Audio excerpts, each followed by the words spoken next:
자, 이번 시간은 생각의 지도 구체적 방법에 대해서 공부해보자.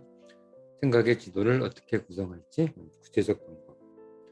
통합사유철학 강의라는 책에 나와 있는 여러 가지 방법들을 참고하면서 우리 생각을 정리해보자. 우리의 생각은 9개의 선형적 세계, 12개의 평면적 세계, 8개의 공간 세계로 이루어진다.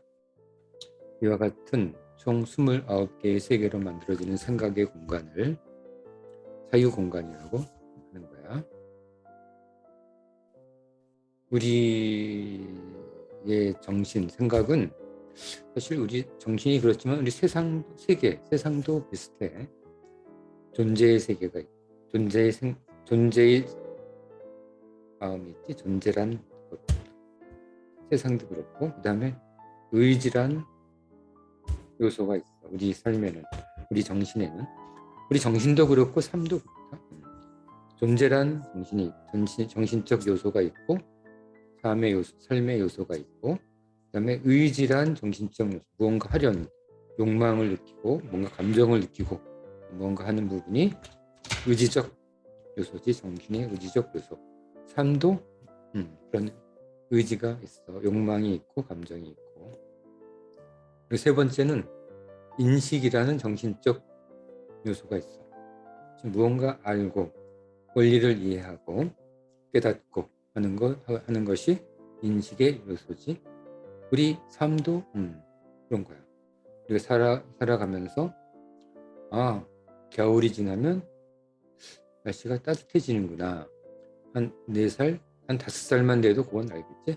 한 2~3살까지는 아마 추운 겨울 다음에 봄이 오는 걸 모를 거야.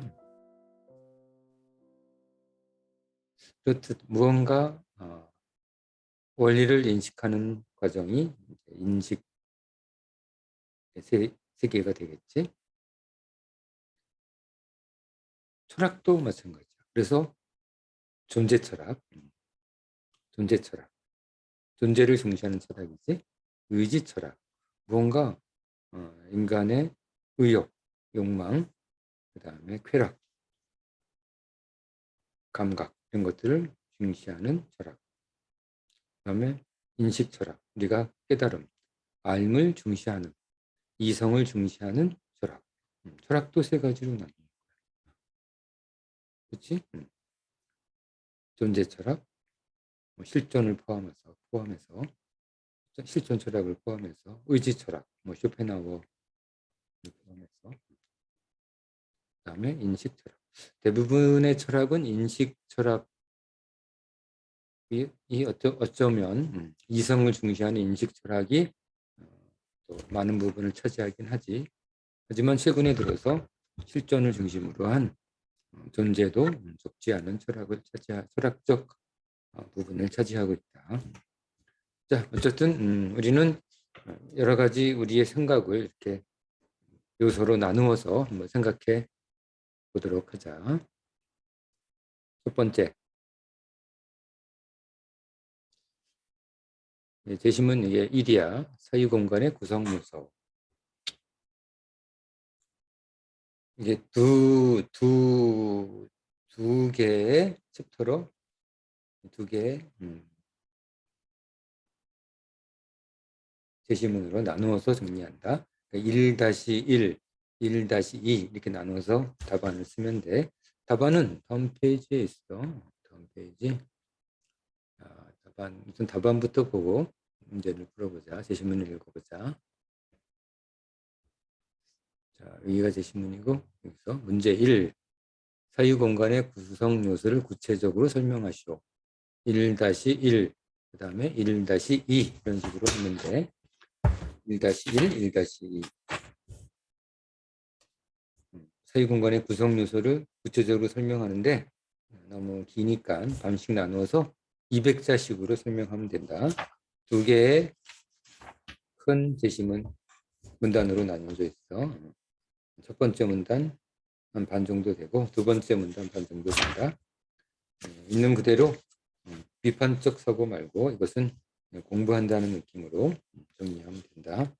자, 다시 124쪽, 124페이지로 넘어간다.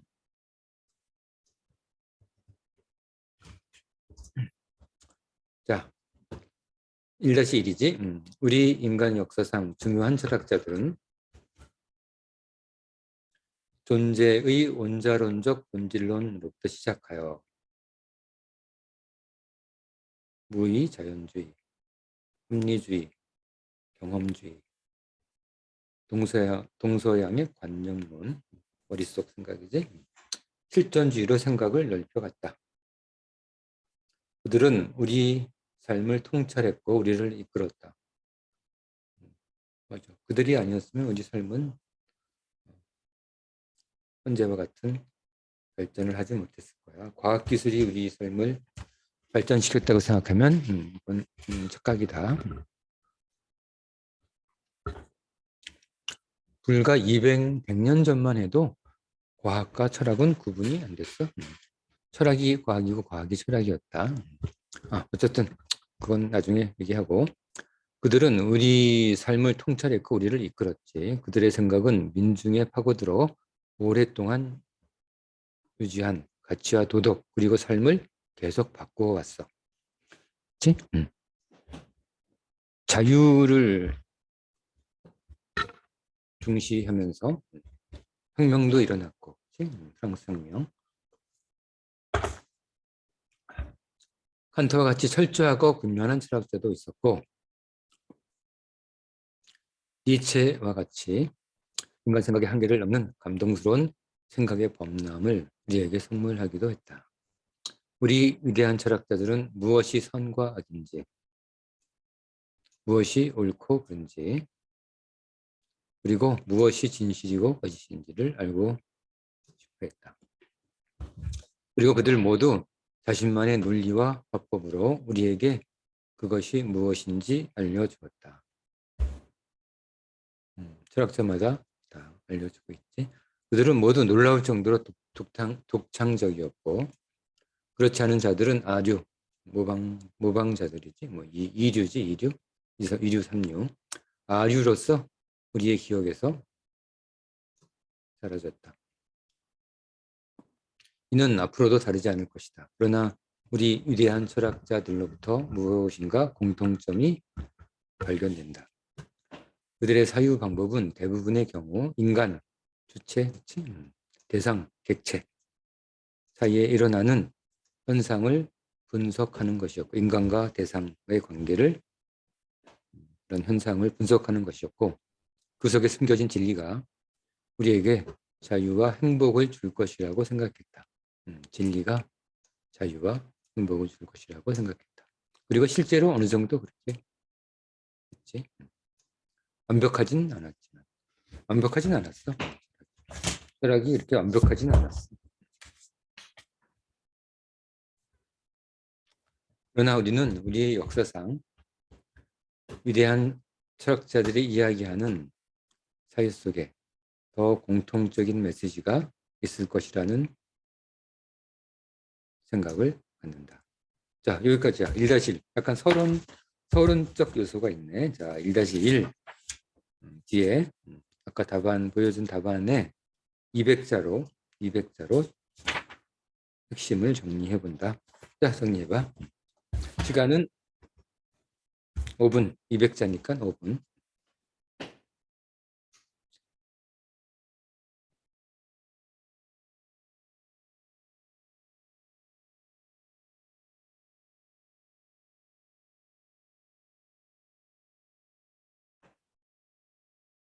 자, 다음 사람은 다음으로 넘어간다.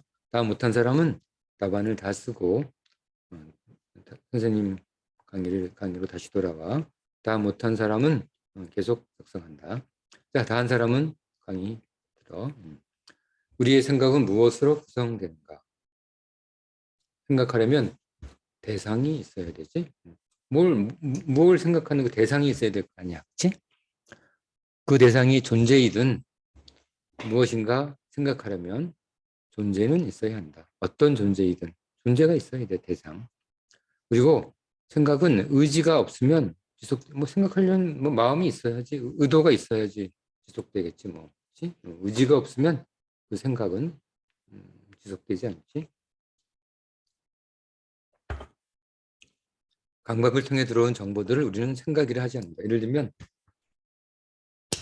여기 아프다. 그치? 아, 아프다. 이걸 생각한다고 하지 않지. 그치? 어떤 것이 생각되려면 그것을 유지하려는 의지가 있어야 한다. 자, 그 다음에 생각이 조금 지속되면 누구에게나 무엇인가 생각이 정리되기 시작한다. 그렇지? 좀 원리가 생각되기 시작하는 거야. 그래서 그런가? 뭐 이런 것들이지. 이것이 뭐라고? 이것이 인식이야. 이렇게 시시각각 변하는 우리의 사유는 존재, 의지, 인식이 구성하는 세 가지가 구성하는 우리의 사유는 뭐라고? 존재, 우리의 사유는 존재, 인식이 구성하는 생각의 양태라고 볼 수 있는 거야. 알겠지? 우리의 사유는 존재, 의지, 인식이 구성하는 생각의 양태라고 말할 수 있는 거다. 일정 체계를 가진 생각, 사고를 사유라 정의한다. 아까 잠깐 얘기했지? 우선 물, 대상은 존재와 반존재로 구성된다. 아까 잠깐 설명한 거지. 존재는 실존이고 반존재는 존재 속 감추어진 허상이다. 반존재는 허상이야. 물의 세계는 존재와 반존재의 성형 세계를 구성한다. 선형 세계. 이렇게 있으면 존재의 세계, 반존재의 세계. 알겠지? 존재와 반존재의 세계가 어떤 경계는 없지? 다 구성되어 있는 거야. 존재의 세계, 반존재의 세계. 그리고 힘은 의지와 반의지로 구성된다. 뭐 하려고 하는 마음이지, 의지지, 의지. 뭔가 욕구, 욕망은 의지와 반의지로 구성된다. 의지는 자유로운 움직임이고 반의지는 자유롭지 못하고 억압된 힘이다. 힘의 세계는 반의지의 선형 세계를 구성한다. 여기도 의지와 반의지. 아까 존재와 반존재였지? 의지와 반의지. 마지막으로 알문 인식과 반인식으로 구성된다. 인식은 드러난 알미고 반인식은 드러나지 않은 암이다. 알매 세계는 인식과 반인식의 선형 세계를 구성한다. 인식과 반인식. 그래서 존재와 반존재 다 90도 꺾어서 의지와 반의지. 그 다음에 수직 세계로 인식과 반인식으로 구분돼서 우리의 정신은 이렇게 3차원 구조를 가지는 거야. 우리 삶도 이렇게 3차원 구조를 가진다. 아까도 얘기했지. 우리 인생도 존재 중심 인생, 의지 중심, 욕망 중심 인생, 인식, 암 중심 인생이 그런 삶이 복합적으로 구성되어 있다. 정신도 마찬가지. 존재 중심 정신, 의지 중심 정신, 인식 중심 정신으로 구성된다. 반존재, 반의지, 반인식에 대한 정의와 구체적 고찰은 구술한다. 나중에 다시 얘기할 거야. 모두는 아니겠지만 많은 사람이 우리가 알 수 없는 삶의 양태를 우리 다 알 수는 없잖아, 그렇지? 모르는 게 사실은 더 많지. 알 수 없는 삶의 양태를 특정한 다른 사유 공간과 관계 맺는 것에 동의할 것으로 생각한다. 어려운 얘기다.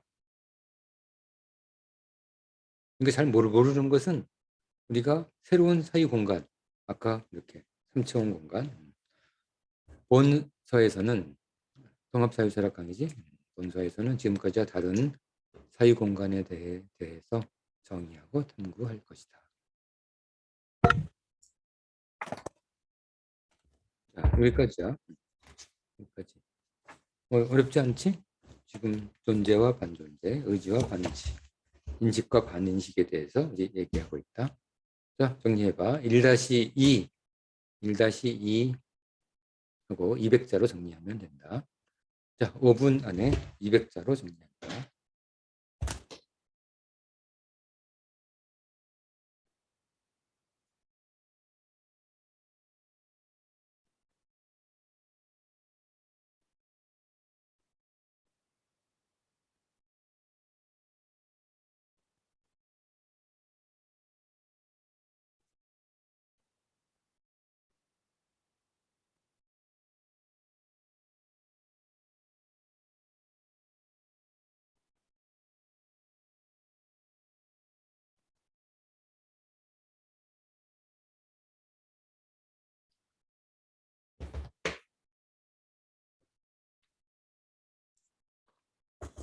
자, 다 됐지? 그러면 우리 다음 2절로 넘어간다. 2절. 사이공간의 배치. 아까 존재와 반존재, 의지와 반의지, 인식과 반인식으로 구성된다고 했는데 그 공간이 어떻게 배치되는지 보자. 이것도 이거는 아까 두 단락으로 나눴는데 세 단락으로 나눕니다. 2-1, 2-2, 2-3. 알겠지? 이것도 200자로 설명하면 돼. 2-1, 2-2, 2-3. 어디까지가 2-1인지는 선생님이 알려줄게. 사유공간은 우선 세 가지 세계로 분류된다. 사유공간은 선형 사유세계, 평면 사유세계, 공간 사유세계. 밑에 그림이 있으니까 밑에 나중에 이따 그림을 보면서 설명해 줄게. 선형적 세계는 존재와 반존재가 이루는 선형세계, 의지와 반의지가 이루는 선형세계, 인식과 반인식이 이루는 선형세계. 알겠지? 서로 대칭이고 사유공간의 기본 좌표이며 세계의 기본적 선형 사유를 구성한다. 이거야 이거. 존재와 반존재의 선형세계, 의지와 반의지의 선형세계, 인식과 반인식의 선형세계. 알겠지? 이게 기본적 세 가지 선형세계인 거야. 그 3차원 구조 기억 어렵지 않지? 자, 다음으로. 그 다음에 평면적 세계가 있어. 평면적 세계는 수평 평면 세계와 수직 평면 세계로 구성된다. 여기 봐봐. 이 평면은 수직, 이 수평이지. 수평 평면 세계는 네 가지가 있지. 존재와 반의지의 평면 세계, 의지와 존재의 평면 세계, 인식과 의지의 평면 세계, 의지와 반존재의 평면 세계, 반존재와 반의지의 평면 세계. 이 네 가지 평면 세계가 수평적 평면 세계다. 어렵지 않지? 수직적 평면 세계는 어떻게 되겠어? 이거랑 인식. 인식이 들어간 네 개의 평면 세계, 그렇지? 반인식이 들어간 네 개의 평면 세계. 그러니까 수직적 평면 세계는 8개의 평면 세계가 나오겠지? 그러니까 수평적 평면 세계 4개, 수직적 평면 세계 4개, 4개에서 8개, 인식 4개, 반인식 4개, 토탈 12개의 평면 세계가 있을 거다. 수평 평면 세계는 의지 존재, 존재 반의지, 수평, 평이야. 반존재, 그러니까 존재와 의지, 반존재와 반의지가 이루는 평면 세계다. 그리고 반의지 존재의 4개의 평면 세계이다. 수직 평면 세계는 존재, 인식, 인식이 다 들어가지? 의지, 인식, 반존재, 인식, 반의지, 인식. 이 네 가지로 구성된 인식 평면 세계. 그리고 또 존재와 반인식, 의지와 반인식, 반존재와 반인식, 반의지와 반인식. 이 네 가지로 구성된 수직, 반인식 평면 세계로 구성된다. 이와 같이 평면 사유 세계는 12개의 사유 평면 세계로 구성되는 거야. 쉽지? 자, 여기까지 200자로 정리한다. 답안에. 뒤에 답안이 있어. 뒤에 답안은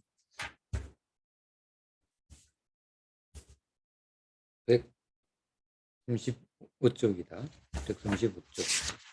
아니다. 131쪽. 131쪽이야. 131쪽에 답안 2-1 하고 답안을 쓰면 된다. 거기에 2-1에 200자, 2-2에 200자, 2-3에 200자 하면 된다. 알겠지?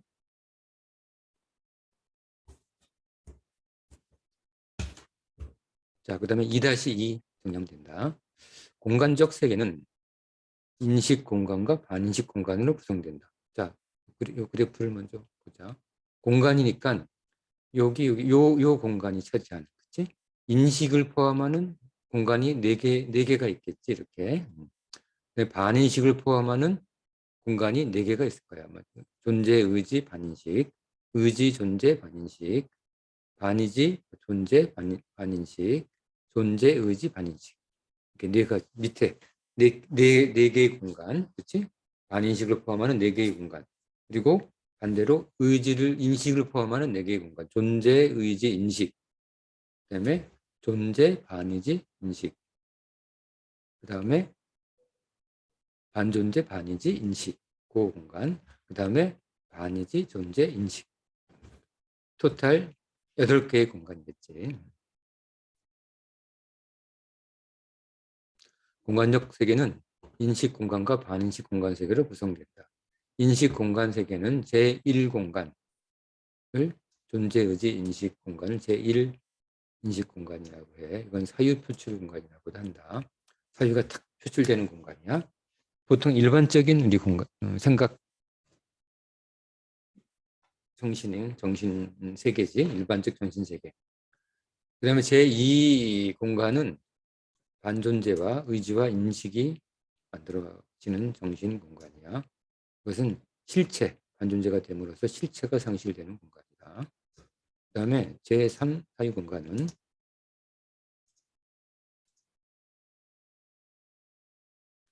존재, 반의지, 인식이 구성하는 공간이다. 존재, 반의지, 인식. 존재, 반의지, 인식이기 때문에 존재, 반의지, 인식이기 때문에 예, 무력한 공간이야. 반의지가 들어가 있어서. 존재도 알고 인식도 알겠는데 의지가 없어. 그래서 진리와 가치에 대한 무력 공간이라고 한다. 그 다음에 제4 공간은 반존재, 반의지, 인식 공간이야. 존재도 없고 의지도 없고 인식만 있어. 암만 있어. 그래서 이것을 허무적 니힐리즘 공간. 니힐리즘은 약간 비관주의지. 니힐리즘은 비관주의. 제5 공간은 존재. 제5 공간은 존재, 의지, 반인식 공간이야. 존재와 의지는 있는데 잘 모르겠어. 그치? 반인식화되는 바람에. 그래서 이걸 잠재 공간이라고 한다. 그다음 제6 공간은 반존재, 의지, 반인식 공간이야. 뭔가 하려고 뭔가 욕망, 욕구는 있는데 이게 뭔지도 모르겠네. 뭔지를 모르겠네. 뭔가 실체도 없고 뭔지도 모르겠네. 그래서 그것을 숨겨진 개별 질서 공간이라고 한다. 자, 그 다음에 제7 공간은 존재, 반의지, 반인식 공간이야. 실체는 있는데 의지가 없어. 의욕이 없어. 욕망이 없어. 그리고 뭔지도 모르겠어. 그 공간을 실체적 무의식 공간이라고 한다.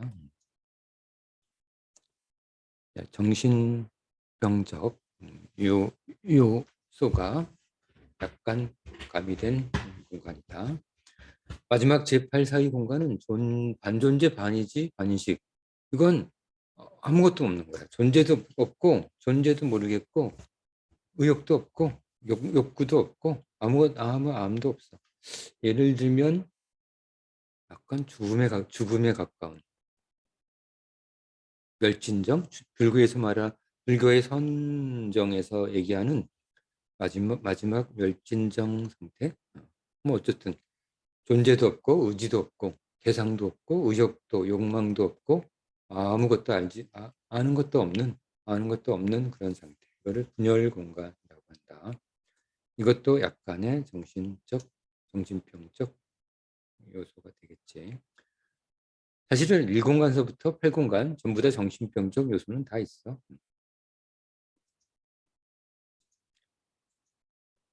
제8 공간의 서유 공간으로 구성된다. 이와 같이 공간 사유 세계는 8개의 사유 공간으로 구성되지. 이때 인식 관점을 중심으로 분류하면 인식 공간과 반인식 공간으로 양분되며, 의지 관점으로 분류하면 의지 공간과 반의지 공간. 그치? 당연히 그렇겠지.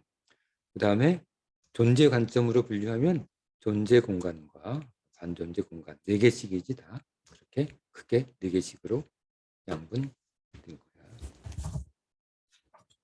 자, 여기까지가 또 2-2 해놓고 200자로 정리한다. 자, 좀 정리해봐. 5분 안에 정리해봐. 뭐 어렵지 않지? 선생님 강의 동영상을 스톱시키고 200자로 5분 정도로 정리한다. 자, 정리해봐.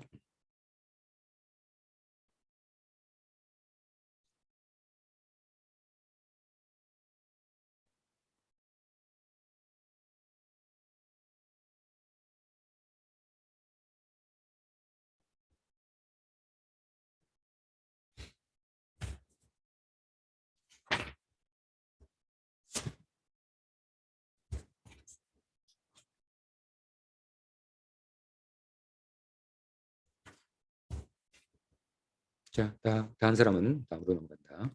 자, 2-3. 두 번째 단락의 세 번째 이야기다. 각 영역은 인간 일반, 사람들이지. 인간 일반의 지적 능력에 따른 사유로 도달할 수 있는 1차 영역과 1차 사유 영역과 부단한 사유 작용의 결과가 필요한 거야. 도달할 수 있는 2차 사유 영역으로 구분되는 거야. 여기 아까 그래프에서 여기 1과 2 있지? 1은 그냥 보통 사람이면 누구나 발견하는 세상이야. 2차 2단계는 무단한 존재작용, 대상에 대한 분석작용, 의지작용, 인식작용, 대상으로의 접근작용이 있어야지만 1단계, 요 구지, 요 공간을 뛰어넘어서 2단계로 무한히 나갈 수가 있는 거다. 우리는 딱 떠오르는 그냥 아무 큰 생각 없이 살아가면 1차 영역 속에서 갇혀서 그냥 1차 영역 속에 갇혀서 그냥 살다가 죽어버리는 거지.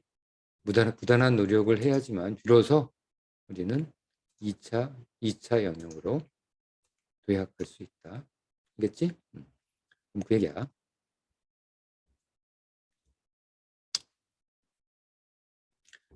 보통 둘 사이의 벽은 제3의 탄생, 우리 공부했지? 제3의 탄생을 통해서 무너져서 제2 영역으로 넘어가는 거야.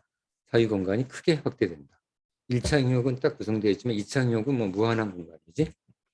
2차 영역을 기준으로 공간을 재배치하면 사유 공간은 64개의 세부 사유 공간으로 분류된다.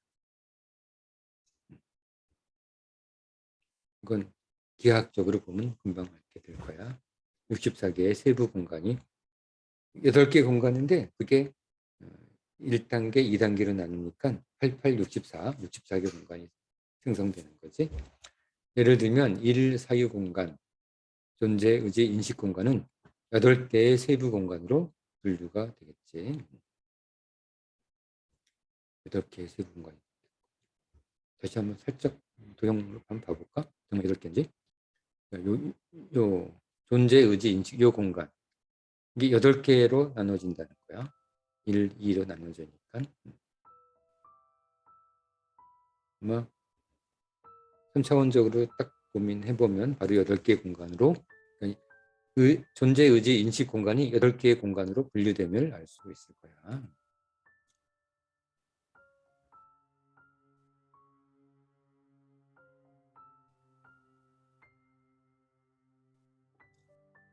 여덟 개의 세부 공간이지.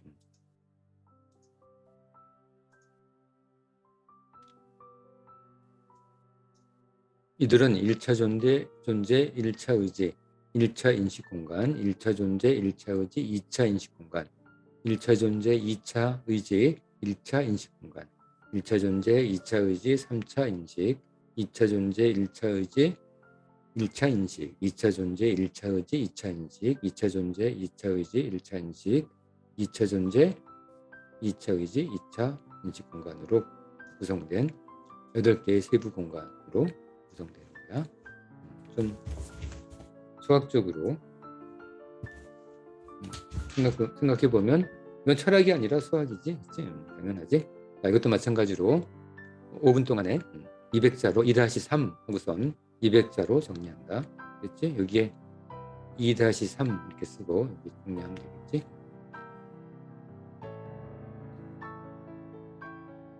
자, 우리 생각의 구조를 공부하기 위해서 우리 정신의 구조, 우리 삶의 구조를 좀 분석해봤다. 좀 어려울 것 같지만 사실 어렵지 않아. 무엇만 알고 있으면 우리 정신, 우리 인생, 우리 삶이 존재와 의지와 인식으로 구성되어 있다는 것만 알면 나머지는 조금 기하학적으로, 공간적으로 배치만 하면 할 수 있지.